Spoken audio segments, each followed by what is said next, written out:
Marco പോലുള്ള സിനിമകൾ ഇനി നിർമ്മിക്കില്ല എന്ന് നിർമ്മാതാവ് ഷെരീഫ് മുഹമ്മദ് പത്രസമ്മേളനത്തിൽ അറിയിച്ചിരിക്കുകയാണ്.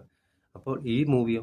വയനാട്ടിലെ എടവകയിലാണ് ദൃശ്യം സിനിമയെ അനുസ്മരിപ്പിക്കുന്ന രീതിയിൽ കൊലപാതകം നടന്നത്. നല്ലൂർനാട് വില്ലേജ് ഓഫീസിന് സമീപത്ത് നിർമ്മാണത്തിലിരിക്കുന്ന വീടിനകത്ത് മൃതദേഹം കുഴിച്ചിട്ട നിലയിൽ കണ്ടെത്തിയതോടെയാണ് സംഭവം പുറത്തറിഞ്ഞത്. ബുധനാഴ്ച വീടുപണിക്കെത്തിയ തൊഴിലാളി ഒരു മുറിയിൽ മണ്ണ് തറനിരപ്പിൽ നിന്ന് താണ നിലയിൽ കണ്ടതിനെ തുടർന്ന് കരാറുകാരനെ വിവരമറിയിക്കുകയായിരുന്നു. തുടർന്ന് മണ്ണുമാറ്റി നോക്കിയപ്പോഴാണ് ചാക്കിൽ കെട്ടിയ നിലയിൽ മൃതദേഹം കണ്ടെത്തിയത്. ഏകദേശം 1 മീറ്ററോളം ആഴത്തിലായിരുന്നു മൃതദേഹം. വളരെ കൃത്യമായി തയ്യാറാക്കിയ കുഴിയിൽ മൃതദേഹം വെച്ച ശേഷം ചെങ്കല്ലും ഇന്ന് നമ്മൾ കണ്ടില്ലേ ദൃശ്യം 1, 2, 3 എല്ലാ മോഡൽസും ഇറങ്ങാൻ പോവുകയാണ് നിലവിൽ. അപ്പം ദൃശ്യം മോഡൽ കൊലപാതകം നടന്നു എന്ന് നമുക്കിപ്പോൾ തെളിവും കിട്ടിയിട്ടുണ്ട്. അതായത് ന്യൂസ് ചാനൽ എല്ലായിടത്തും വന്നിട്ടുണ്ട്. ദൃശ്യം മോഡൽ കൊലപാതകം നടന്നു, അതായത് തെളിവ് മറയ്ക്കാനായിട്ട് ആ സിനിമ സ്വാധീനിച്ചിട്ടുണ്ട്. പക്ഷെ ഒരിക്കലും മാർക്കോ പോലുള്ള സിനിമ സ്വാധീനിച്ചിട്ടില്ല. കാരണം എന്താണെന്ന് വെച്ചാൽ മാർക്കോ കൊല്ലുന്നതിന് മുമ്പേ കുറെ ഇടി കൊള്ളുന്നുണ്ട് മെയിനായിട്ട്.